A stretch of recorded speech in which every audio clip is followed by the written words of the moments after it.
He was a charismatic man with a gift of the gab. He spoke damn well when he addressed a public meeting. He could electrify the crowd. He would not sleep at State House because he said there were ghosts of white people and the frogs were cloaking. He thought they were saying he shouldn't be there. Kenyatta's legacy left the country on the right track.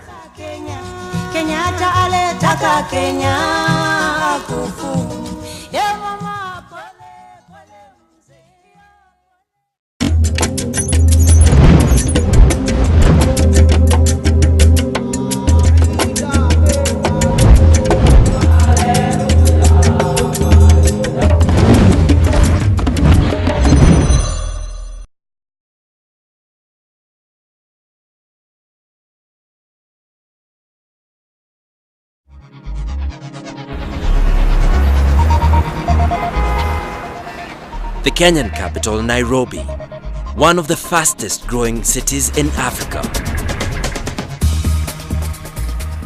The dynamic metropolis reflects the growth and progress happening across much of the continent. But though it's a city looking to the future, it is also one mindful of the past. And the man who helped shape Kenya into what it is today.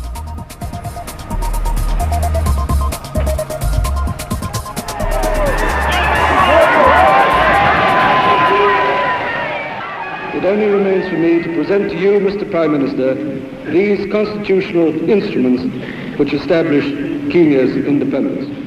December the 12th, 1963, and Jomo Kenyatta, then in his early 70s, becomes the founding father of the Kenyan nation. He's down in history as the man who won his country independence. But to millions of Kenyans, then and now, he's simply called Mzee. When a man becomes older and older, particularly a wise man or a leader, he's a Mzee. In fact, sometimes they even used to call him old man. To Europeans, that may sound very bad when somebody calls you old man, but not to Africans. It's a term of respect. In a presidency spanning 14 years, Kenyatta was an icon to his people, well known for his distinctive personal style. The leather jacket, I would say it was his political trademark. Every time there was national political celebration, he would come in that leather jacket. That was his symbol. And a very big ring, and very nice carved walking stick, and a fly whisk, of course. His fly whisk, for example, was a gift from Ethiopia, from Haile Selassie, the emperor. It's a sign of authority, it's a sign of peace. When you do that, you're telling people peace. Today, Kenya is thriving, as is Kenyatta's legacy. But nearly 50 years after independence, the country is a very different place to the one he grew up in. For first as a protectorate and later as a colony, Kenya was then ruled by the British.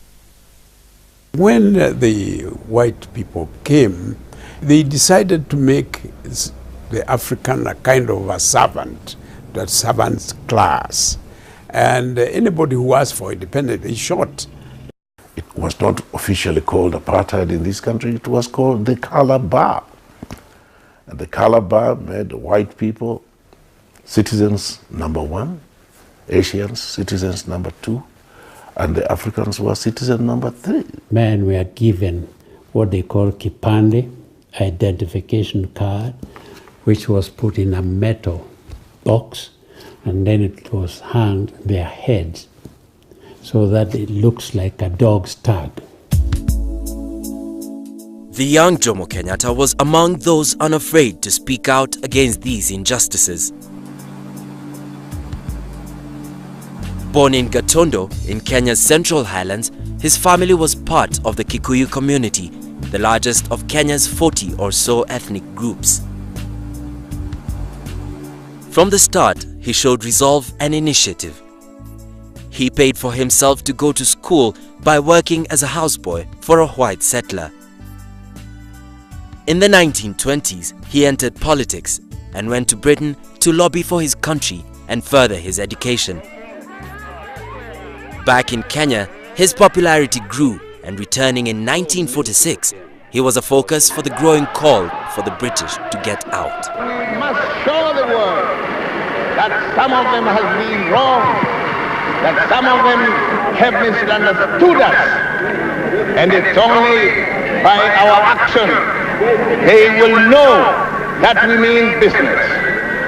A lot of people championed that cause, but the one person who brought that movement, gave it the blood, the stamina, if you like, the strength that stretched across the country and made it a real nationalistic movement, was Jomo Kenyatta. He was a charismatic man with a gift of the gab. He spoke damn well when he addressed a public meeting. He could electrify the crowd. So it was natural that every Kenyan just loved him. The early 1950s saw the rise in Kenya of the Mau Mau, freedom fighters ready to use violence as a means to an end. In response, the British declared a state of emergency in which tens of thousands of Kenyans were detained or killed. In October 1952, Kenyatta, now in his 60s, was arrested and accused of managing the Mau Mau, a charge he always denied. He was sentenced to 7 years hard labor.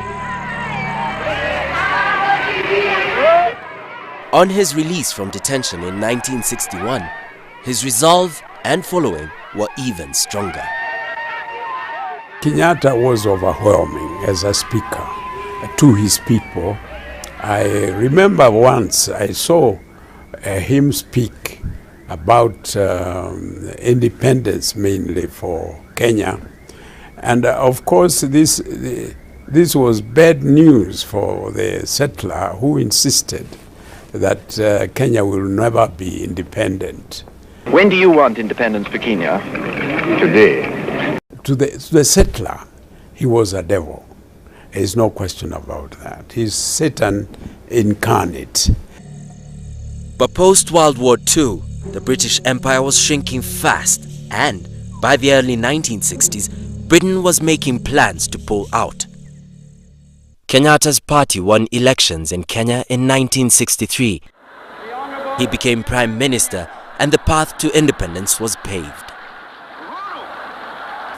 This is one of the happiest days of my life. But while Kenyans were thrilled with their new leader, the British white settlers were less so. Everyone was shit scared, if I might say, of what was going to happen to their easy way of life. The white settlers requested a meeting with Kenyatta. That meeting took place in a hall in Nakuru. And the white settlers who were in Kenya that time, many of them were there. The hall was full. Dr. Njoroge Mungai, then in his 30s, was one of 4 government advisors Kenyatta took with him. Our advice at that time, this has never been told before, was that we don't want these people to stay. We want them to go quickly. When you tell them, give some kind of notice for them to know that the land must go back to the people. He said yes, yes, yes. So we went there and we sat down. Then President Kenyatta started talking. Well, we expected to hear this mentioned when they had to leave, but that's not what we heard. I think some of you have been maybe worried what will happen if Kenyatta comes to be the head of the government. Well, now, let me set you to rest that Kenyatta has no intention whatsoever to look backward. We are going to forgive the past. That speech was a very good one. He says, stop, look, calm down, boys. I'm not going to slit your throat. If you behave yourselves and don't throw your weight around, there's a future for you here. That's not what we thought he was going to say. But the meeting went off very well. And they asked any questions, he handled them beautifully. We admired him. But still, he didn't say something that we had asked him to say. So when we finished the meeting, we went back to the small room just to discuss with him. Well, Mzee Kenyatta said, yes, I listened to you very carefully. I listened to your advice very well, but I did not accept your advice. If you look at it now, it was a very smart and a very wise way of doing it. We were men in a hurry, youth in a hurry, and we wanted to see them get out and get their notice. But he was much wiser than us. Tolerance and cooperation were the hallmarks of the new Kenyatta presidency. He coined the phrase Harambe, meaning let's pull together, and it became a national slogan. But though he'd invited the white settlers to make Kenya their home, he found it difficult to think of State House, previously the British seat of government, as his. He would not sleep at State House because he said there were ghosts of white people. He said that he couldn't sleep because there were ghosts of white people and the frogs were cloaking. He thought they were saying he shouldn't be there. From then on, every night, however late, Kenyatta made a 50-kilometer journey to Gatondo. As well as being his birthplace, it was now the location of the home he shared with his wife Ngina and their 4 children, Christine, Uhuru, Anna and Muhoho. Ngina was Kenyatta's 4th wife. He had 4 more children from earlier marriages, including one to a British woman while living in the UK. As a father and as a husband, he embraced traditional values.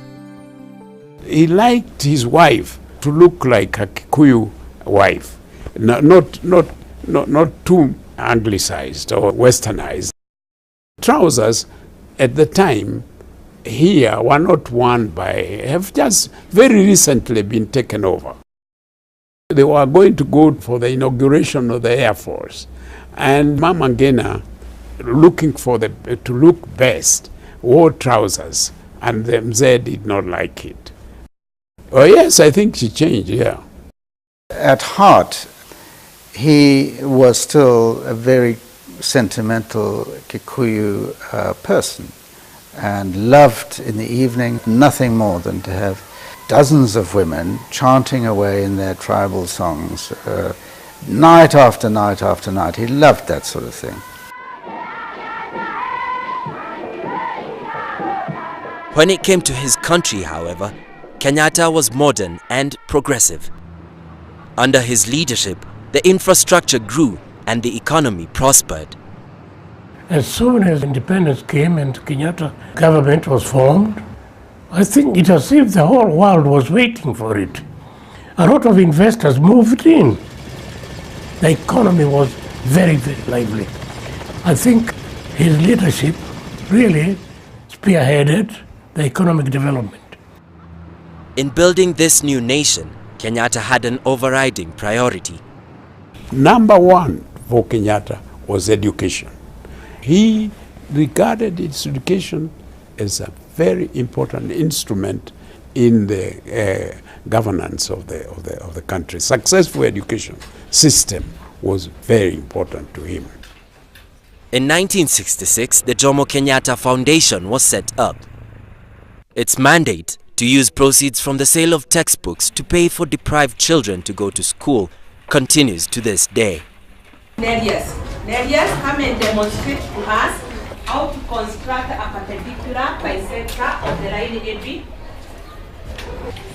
You first construct a line. Thanks to the foundation, 15-year-old Nelius Wangari is now studying at a girls' boarding school in Nairobi. Her ambition is to become a chemical engineer. You make another suspended arc over here. Without the scholarship, she'd have little chance of achieving her dream. For her mother is a single parent and her home is one of the city's biggest slums. The Jomo Kenyatta Foundation has so far educated approximately 15,000 Kenyan needy and bright students in the Kenyan public secondary schools at an approximated cost of $6.25 million. The students are poor, orphans, destitutes from all over the country. We also cater for the disabilities. I think if it were not for the Jomo Kenyatta Foundation sponsorship, I don't think that I could first have gone to secondary school. Maybe I could just have been left in the village roaming like some of my friends there, because my mother could not have afforded the fees to take me to a secondary school. I think that Jomo Kenyatta Foundation sponsorship have helped me a lot.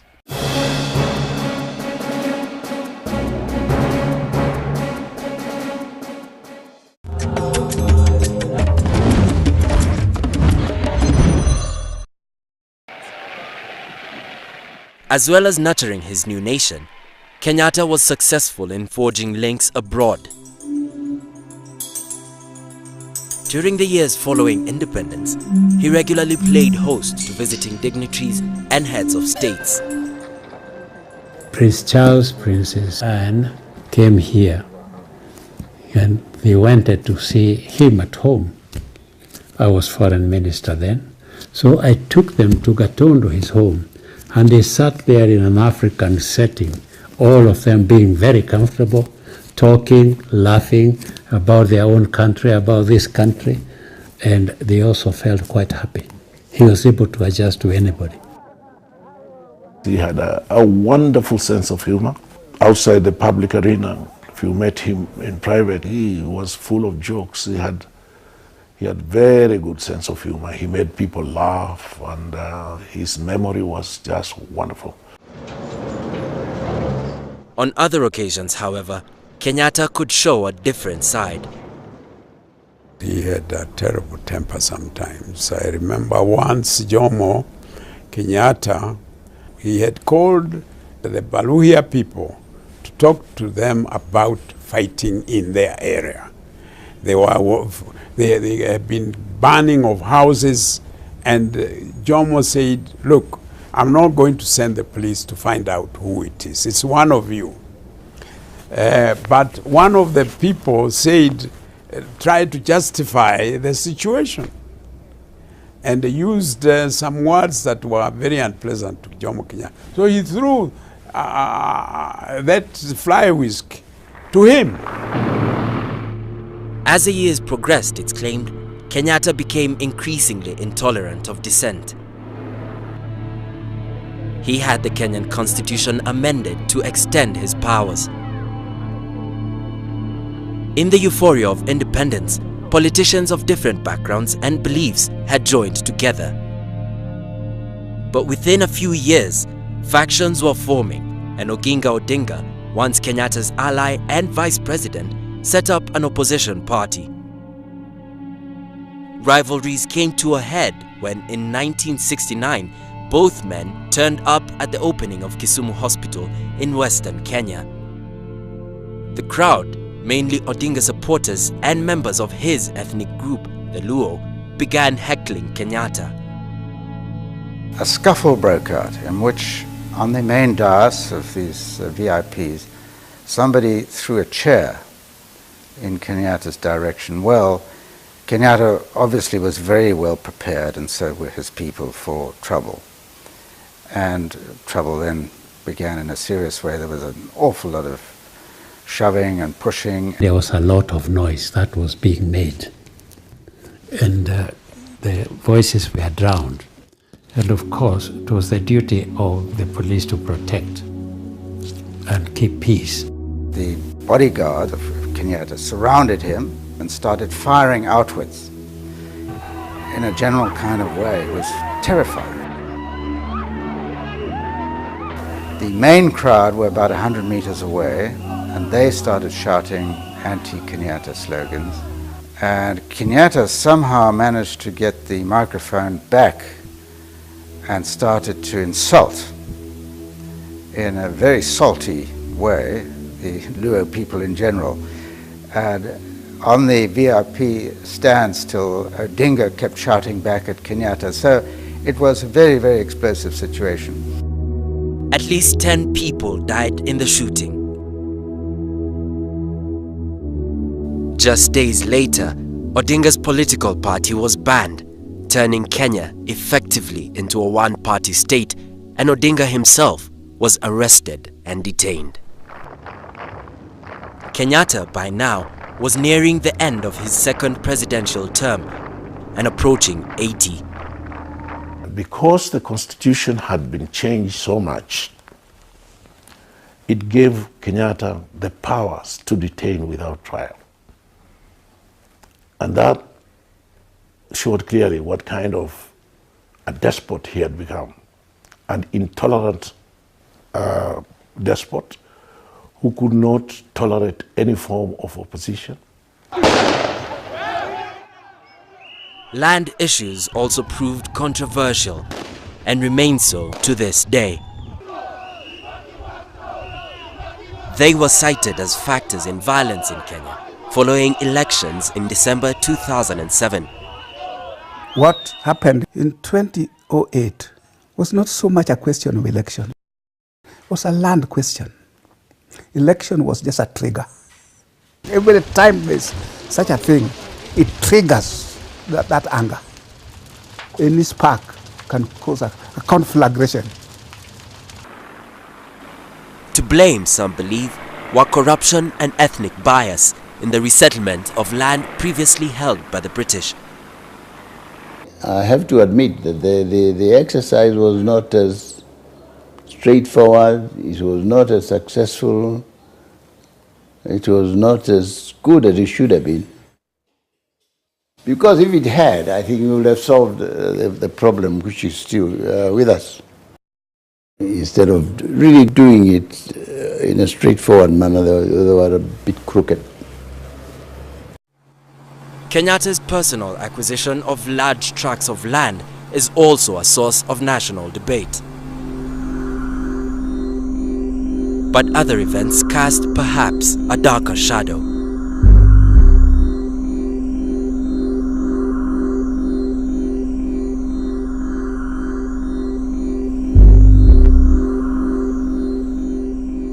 In July 1969, Tom Mboya, a politician tipped by some as a contender for the presidency, was gunned down in Nairobi city centre. His death came 4 years after journalist and politician Pio Gama Pinto, an opponent of Kenyatta's government, was shot at close range. And in 1975, Josiah Mwangi Kariuki, another politician who challenged the regime, was also assassinated. I would like to exonerate Jomo Kenyatta himself from being instrumental in the assassination of Tom Mboya, Pio Gama Pinto, and J.M. Kariuki. I don't think Jomo Kenyatta was instrumental. Jomo Kenyatta was getting old. He was not even really running the show. By the time of his death, he was just a respected old man. His health towards the end, about the last 4 or 5 years, was not good, because sometimes he could not fulfill his official duties, although he made every attempt to come out of. Sometimes he just stayed at Gatondo or went to Mombasa, and we will not disclose the reason. Sometimes he could not walk properly, and sometimes he couldn't read properly, and sometimes he couldn't think properly. A few people around Kenyatta took advantage of his senility. And given that he was the president, and a very active president as such, everything must receive his stamping. They used to make him stamp things that were not really properly done. A few of his own people around him. And that, I think, was unfortunate. In August 1978, now in his late 80s, Kenyatta invited his entire family to a reunion at his house on the Kenyan coast. A week and a day later, he died in his sleep.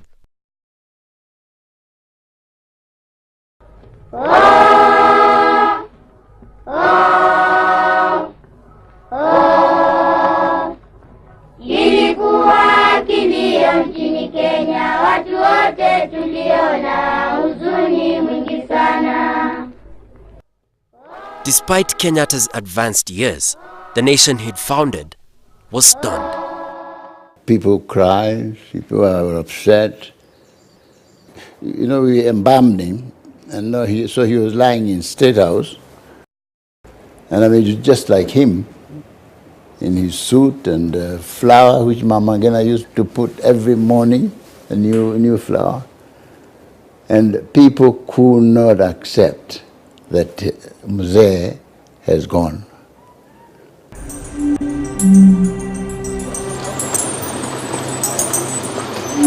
Jomo Kenyatta's legacy was, or still is, that Africans in Kenya could rule themselves.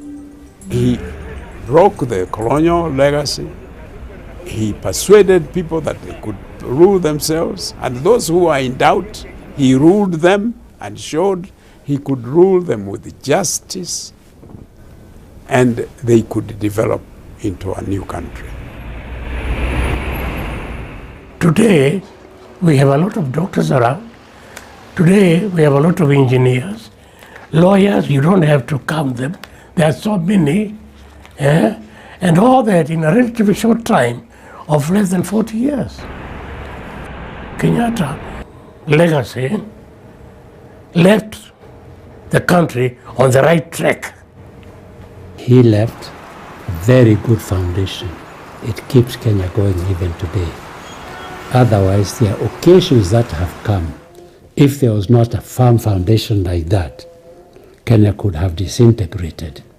It has not, and it is not going to, because of that good, firm, strong foundation that the father of this nation created. When he allowed tribalism to get out of control, and when he allowed corruption to get out of control, the old man was getting older and probably not in full control of his mind.